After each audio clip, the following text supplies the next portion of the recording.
ఓం శాంతి. ఈరోజు మురళి డేట్ 29 మే 2026. బాబా చెప్తున్నారు, మధురమైన పిల్లలు, ఈ పాత ప్రపంచంతో లేక దేహదారులతో ఎప్పుడూ మనసును జోడించరాదు. అలా జోడిస్తే భాగ్యం భగ్నమైపోతుంది. ఈరోజు ప్రశ్న: తండ్రి తన పిల్లలకు ఈ నాటకంలోని ఏ గూహ్య రహస్యాన్ని వినిపించారు? జవాబు: పిల్లలారా, ఈ నాటకం ఇప్పుడు సమాప్తం అవ్వనున్నది కనుక ఆత్మలన్నీ ఇక్కడ హాజరవ్వాలి. ఇప్పుడు సర్వధర్మాల ఆత్మలందరూ ఇక్కడ హాజరవుతారు. ఎందుకంటే అందరి తండ్రి ఇక్కడే హాజరై ఉన్నారు. అందరూ తండ్రి ముందు నమస్కరించేందుకు రావాల్సిందే. సర్వధర్మాల ఆత్మలు మన్మనాభవ మంత్రాన్ని తీసుకుని వెళ్తారు. వారు మధ్యాజీభవ మంత్రాన్ని ధారణ చేసి చక్రవర్తులుగా అవ్వరు. పాట: మనసు ఆసరా తెగిపోరాదు. ఓం శాంతి. అన్ని సేవా కేంద్రాల పిల్లలు పాట విన్నారు. ఈరోజు మీరు వింటున్నారు. మిగిలిన పిల్లలు 2-4 రోజుల తర్వాత వింటారు. ఒకవేళ పాత ప్రపంచం పాత శరీరంపై మనసును ఉంచుకుంటే భాగ్యాన్ని పోగొట్టుకుంటారు. ఎందుకంటే ఈ శరీరం ఈ పాత ప్రపంచానికి సంబంధించింది. ఒకవేళ దేహాభిమానులుగా అయితే తయారవుతున్న ఈ భాగ్యం భగ్నమైపోతుంది. ఇప్పుడు మీరు దురదృష్టవంతుల నుండి అదృష్టవంతులుగా అవుతున్నారు. కనుక సాధ్యమైనంత వరకు బేహద్ వారసత్వాన్ని ఇచ్చే ఒక్క తండ్రిని స్మృతి చేయండి. ఈ పాత ప్రపంచంలో ఇక కొద్ది సమయం మాత్రమే మిగిలి ఉంది కనుక తండ్రిని వారసత్వాన్ని స్మృతి చేయండి. ఈ కొద్ది సమయంలో మీరు పురుషార్థం చేసి సర్వగుణ సంపన్నులుగా తప్పకుండా అవ్వాలి. పవిత్రంగా ఉండేవారు కూడా చాలామంది ఉన్నారు. కొందరు క్షణక్షణం పడిపోతూ ఉంటారు. బాబా చెప్తారు, మీరు తండ్రితో పాటు సర్వీస్లో సహయోగులుగా అవ్వాలి. ఇది చాలా పెద్ద సేవ. పూర్తి ప్రపంచాన్ని పతితం నుండి పావనంగా చేయాలి. అందరూ తండ్రికి సహయోగులుగా అవుతారని కాదు. ఎవరైతే క్రిందటి కల్పంలో సహాయం చేశారో, బ్రాహ్మణ కులభూషణులైన బీకేలుగా అయ్యారో వారే బుద్ధివంతులుగా సహయోగులుగా అవుతారు. ప్రజాపిత బ్రహ్మ పేరు మహిమ చేయబడింది. బ్రహ్మ సంతానాన్ని తప్పకుండా బీకేలనే అంటారు. ఒకప్పుడు వారు ఇక్కడ ఉండి వెళ్ళిపోయారు. ఆదిదేవుడు ఆదిదేవీలను కూడా స్మృతి చేస్తారు. ఏ వస్తువు గతంలో ఉండి వెళ్ళిపోయిందో అది మళ్ళీ తప్పకుండా వస్తుంది. సత్యుగం ఉండి వెళ్ళిపోయిందని మీకు తెలుసు. అందులో ఆది సనాతన దేవీ దేవతల రాజ్యం ఉండేది. అది ఇప్పుడు లేదు. పవిత్ర ప్రవృత్తి మార్గం వారైన దేవీ దేవతలు రాజ్యపాలన చేసేవారు. వారిప్పుడు 84 జన్మల అంతిమంలో ఉన్నారు. ఇప్పుడు వారు పవిత్రులుగానూ లేరు. ఆ రాజ్యము లేదు. పతితులుగా ఉన్నారు. మళ్ళీ పావనంగా చేసేందుకు తండ్రి వచ్చి పతితులతో బుద్ధి యోగాన్ని జోడించండి. ఒక్క తండ్రినే స్మృతి చేయమని చెప్తున్నారు. మనం తండ్రి సలహాలను అనుసరిస్తూ వారి నుండి వారసత్వాన్ని తీసుకుంటున్నామని మీకు తెలుసు. వారసత్వాన్ని ఎలా పొందాలో ఆ యుక్తి కూడా తెలియజేస్తారు. మనుషులు అనేక రకాలైన యుక్తులు రచిస్తారు. కొందరు విజ్ఞాన గర్వితులుగా ఉంటే మరికొందరు డాక్టర్లమనే అహంకారంలో ఉన్నారు. మనుషుల గుండె పాడైతే మరొక ప్లాస్టిక్ గుండె తయారు చేసి వేయగలమని రాస్తారు. సహజమైన దాన్ని తొలగించి కృత్రిమమైన దానితో నడిపిస్తూ ఉంటారు. ఇది కూడా ఎంత గొప్ప నైపుణ్యం! ఇది అల్పకాల సుఖం కొరకే మాత్రమే. రేపు మరణించినట్లయితే శరీరమే సమాప్తమైపోతుంది. ప్రాప్తి ఏమీ లభించదు. అల్పకాలానికి ఏదో కొంత లభిస్తోంది. సైన్స్ ద్వారా చాలా అద్భుతాలు చేసి చూపిస్తారు. అది కూడా అల్పకాలానికి. కానీ ఇది పూర్తి భిన్నమైనది. పావన ఆత్మ 84 జన్మలు తీసుకుంటూ ఇప్పుడు పతితమైపోయింది. ఆ పతిత ఆత్మను మళ్ళీ పావనంగా చేయు కర్తవ్యం తండ్రిదే. వారికి తప్ప మరెవరికి సాధ్యం కాదు. ఇది ఆ ఒక్కరి మహిమయే. సర్వుల పతిత పావనుడు, సర్వుల సద్గతి దాత, సర్వులపై దయాదృష్టిని ఉంచే సర్వోదయ లీడర్ వారే. మనుషులు తమను తాము సర్వోదయ లీడర్ అని చెప్పుకుంటారు. ఇప్పుడు సర్వులు అనగా అందులో అందరూ వచ్చేస్తారు. సర్వులపై దయచూపే వారిని ఒక్క తండ్రికి మాత్రమే మహిమ ఉంది. వారినే దయాహృదయులు, ఆనంద సాగర్లు అని అంటారు. మిగిలిన మనుషులు సర్వులపై ఏం దయ చూపించగలరు? తమను పైననే దయ చూపుకోలేనప్పుడు ఇతరులపై ఏం చూపగలరు? వారు అల్పకాలానికి దయ చూపించగలరు. ఎంత గొప్ప గొప్ప పేర్లు పెట్టుకున్నారు. ఇప్పుడు తండ్రి చెప్తారు, సదా ఆరోగ్యవంతులుగా, సదా ఐశ్వర్యవంతులుగా అయ్యేందుకు మీకు చాలా సహజమైన యుక్తిని తెలియజేస్తాను. యుక్తి చాలా సాధారణమైనది. కేవలం నన్ను స్మృతి చేయండి, ఎందుకంటే మీరు నన్ను మర్చిపోయారు. సత్యుగంలో మీరు సుఖంగా ఉంటారు కనుక నన్ను స్మృతి చేయరు. మీ 84 జన్మల చరిత్ర భూగోళాలను మీకు తెలిపించాను.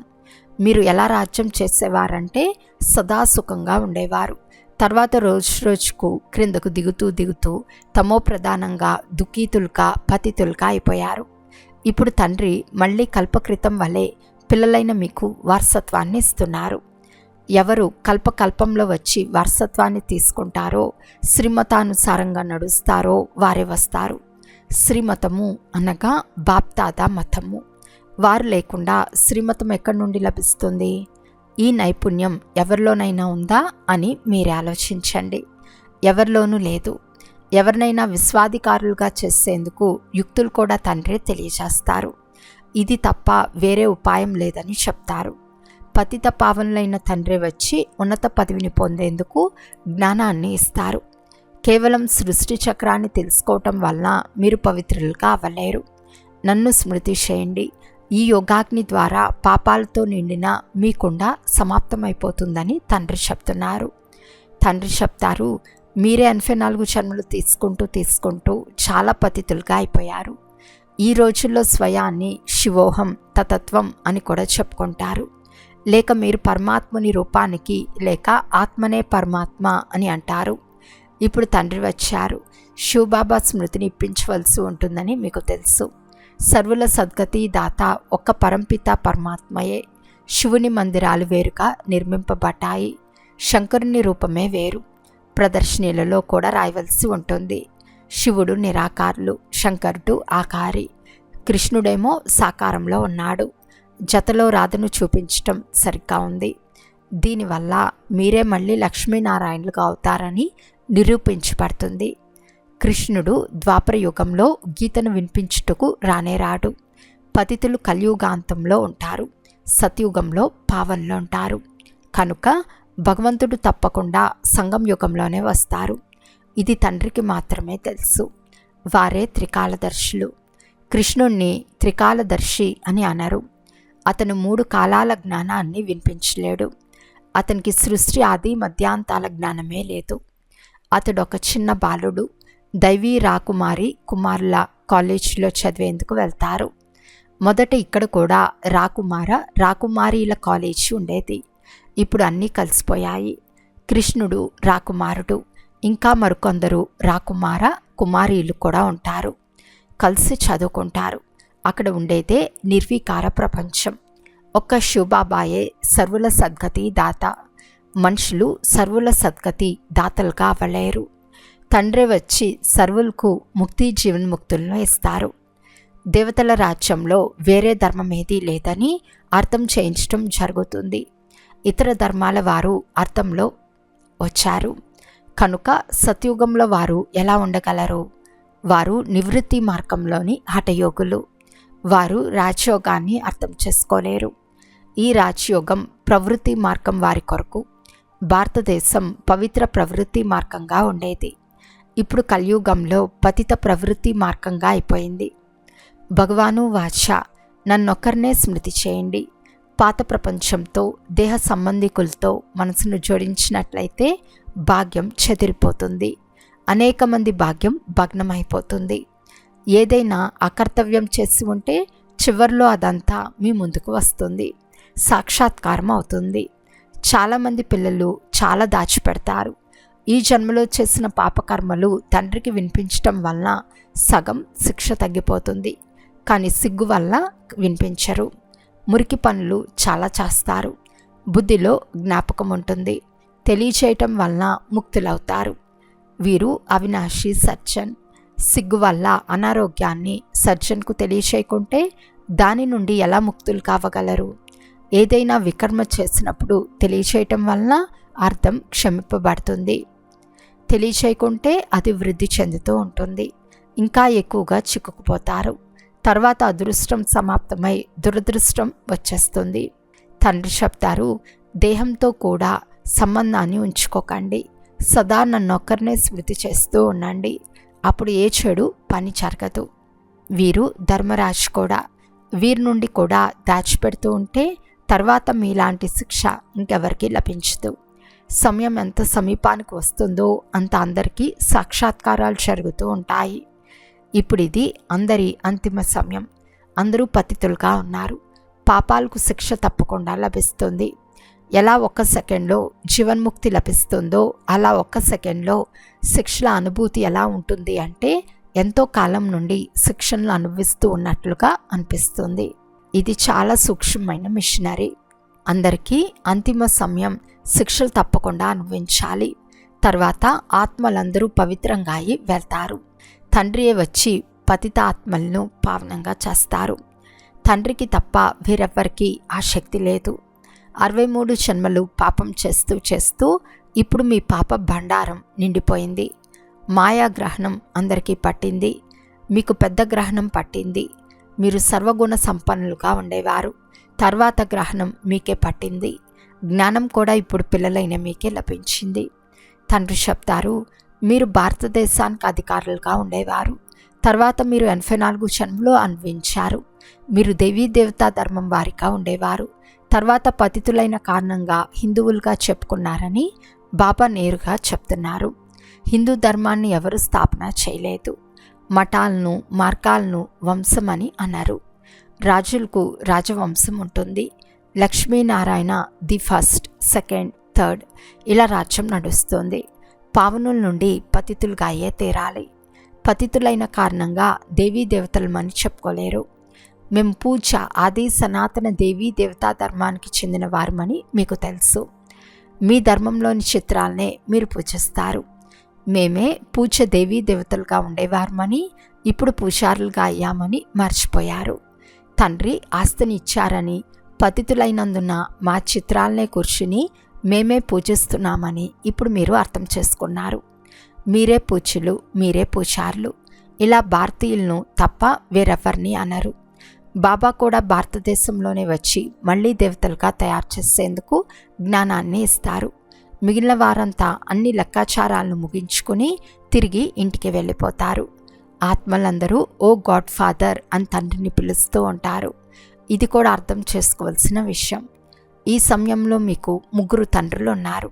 ఒకరు శివబాబా, రెండవ వారు లౌకిక తండ్రి, మూడవ వారు అలౌకిక తండ్రి ప్రజాపిత బ్రహ్మ. మిగిలిన వారందరికీ 20 తండ్రులు ఉన్నారు, లౌకికము మరియు పారలౌకికము. సత్యుగంలో కేవలం ఒకే లౌకిక తండ్రి ఉంటారు. పారలౌకిక తండ్రి గురించి వారికి తెలియనే తెలియదు. అక్కడ సుఖమే ఉంటుంది. కనుక అక్కడ పారలౌకిక తండ్రిని ఎందుకు స్మృతి చేస్తారు? దుఃఖంలో అందరూ స్మృతి చేస్తారు. ఇక్కడ మీకు 3 తండ్రులు ఉన్నారు. ఇది కూడా అర్థం చేసుకోవాల్సిన విషయం. అక్కడ ఆత్మాభిమానులుగా ఉంటారు. తర్వాత దేహాభిమానంలోకి వచ్చేస్తారు. ఇక్కడ మీరు ఆత్మాభిమానులుగాను ఉంటారు, పరమాత్మాభిమానులుగాను ఉంటారు. మేమంతా తండ్రి సంతానమని, వారి నుండి వారసత్వం తీసుకుంటున్నామనే శుద్ధ అహంకారం ఉంటుంది. వారి తండ్రి శిక్షకుడు, సద్గురువు కూడా అయ్యారు. వారి ఈ మహిమను కూడా అర్థం చేయించవలసి ఉంటుంది. వారే వచ్చి పిల్లలందరికీ వారసత్వంని ఇస్తారు. సత్యుగంలో మీకు ఆస్తి ఉండేది. మళ్ళీ 84 జన్మలు తీసుకుని కోల్పోయారు. ఇప్పుడు దీన్ని అర్థం చేయించడం ఎంత సహజం. తండ్రిని పతిత పావనులు, సర్వుల సద్గతి దాత అని అంటారు. ఈ ప్రపంచమే పతితుల ప్రపంచం. ఎవరైనా సద్గతిని ఎలా ఇవ్వగలరు? ఎవరైనా చాలా శాస్త్రాలు చదివి ఉంటే అంతిమతే సోగతి అయిపోతుంది. చిన్నతనంలోనే అవి కంఠస్థమవుతాయి. ఇప్పుడు తండ్రి పిల్లలైన మీకు ఎంత మంచి మంచి మధురమైన మాటలను వినిపిస్తారు. పిల్లల్లారా, మీరు తమో ప్రధానం అయిపోయారు. ఇప్పుడు మళ్ళీ తండ్రిని స్మృతి చేస్తే మలినాలు తొలగిపోతాయి. ఇప్పుడు నాటకం పూర్తి అవుతుంది. అందరూ హాజరవ్వాలి. క్రీస్తు మొదలైన వారందరి ఆత్మలు హాజరుగా ఉన్నాయి. వారు కూడా తండ్రి వద్దకు నివాళులర్పించేందుకు వస్తారు. చక్రవర్తి రాజులుగా అయితే అవ్వలేరు. కేవలం బాబాను స్మృతి చేస్తారు. మన్మనాభవ మంత్రాన్ని తీసుకెళ్తారు. మీది మన్మనాభవ మధ్యాచి భవ అను డబుల్ మంత్రం. తండ్రి ఎంత మంచి యుక్తిని తెలియచేస్తారు. అచ్చా, మధురాతి మధురమైన అపురూపమైన పిల్లలకు మాతాపిత బాప్దాదాల ప్రియ స్మృతులు మరియు గుడ్ మార్నింగ్. ఆత్మిక పిల్లలకు ఆత్మిక తండ్రి నమస్తే. ఆత్మిక తండ్రికి ఆత్మిక పిల్లల యొక్క ప్రియ స్మృతులు మరియు నమస్తే నమస్తే నమస్తే. ధారణ కొరకు ముఖ్య సారము. ఫస్ట్ పాయింట్, ఈ పాత ప్రపంచంలో ఉంటూ పురుషార్థం చేసి తప్పకుండా సర్వగుణ సంపన్నులుగా అవ్వాలి. ఈ పాత శరీరం మరియు పాత ప్రపంచంతో మనసును జోడించరాదు. అదృష్టవంతులుగా అవ్వాలి. సెకండ్ పాయింట్, ఆత్మాభిమానులుగా మరియు పరమాత్మాభిమానులుగా ఉండాలి. ఈ అంతిమ సమయంలో తండ్రి నుండి ఏది దాచిరాదు. అవినాశి సజ్జన్ నుండి సలహా తీసుకుంటూ ఉండాలి. ఈరోజు వరదానము. సాంగత్య దోషం నుండి దూరంగా ఉండి సదా తండ్రి సమీపత యొక్క భాగ్యాన్ని ప్రాప్తి చేసుకునే పాస్ విత్ హానర్ భవ. తండ్రికి సమీపంగా ఉండటం ఇష్టమైతే ఎప్పుడు ఏ సాంగత్య దోషానికైనా దూరంగా ఉండాలి. చాలా ప్రకారాల ఆకర్షణలు పేపర్ రూపంలో వస్తాయి, కానీ ఆకర్షితులు కావరాదు. సాంగత్య దోషం చాలా ప్రకారాలుగా ఉంటుంది. వ్యర్థ సంకల్పాలు లేక మాయ ఆకర్షణల యొక్క సంకల్పాల సాంగత్యం, సంబంధాల సాంగత్యం, వాచ యొక్క సాంగత్యం, అన్న దోషం యొక్క సాంగత్యం, కర్మల సాంగత్యం. ఈ సాంగత్య దోషాలన్నిటి నుండి స్వయాన్ని రక్షించుకునేవారే పాస్ విత్ హానర్గా అవుతారు. స్లోగన్. మీరు ఫరిస్తాగా అయితే పరిస్థితుల్లో స్వయం తండ్రే మీకు ఛత్రఛాయిగా అవుతారు. అవ్యక్త సూచన. సదా అచల్ అడోల్ ఏకరస స్థితిని అనుభవం చేయండి. సదా ఏకరసంగా అచల్ అడోల్గా తయారయ్యే మరియు తయారు చేసే విశేషమైన శక్తి ఈ డ్రామా పాయింట్. దీన్ని శక్తి రూపంలో ధారణ చేయువారు ఎప్పుడూ ఓడిపోరు. కానీ మొదట డ్రామా అనే బిందువు ఉంచి వ్యర్థ సంకల్పాలను శుద్ధ సంకల్పాలలోకి పరివర్తన చేయండి. తర్వాత మాయ ద్వారా వచ్చే అనేక ప్రకారాల విఘ్నాలను ఈశ్వర్య లగ్నం యొక్క ఆధారంతో సమాప్తం చేయండి. అచ్చా, ఓం శాంతి.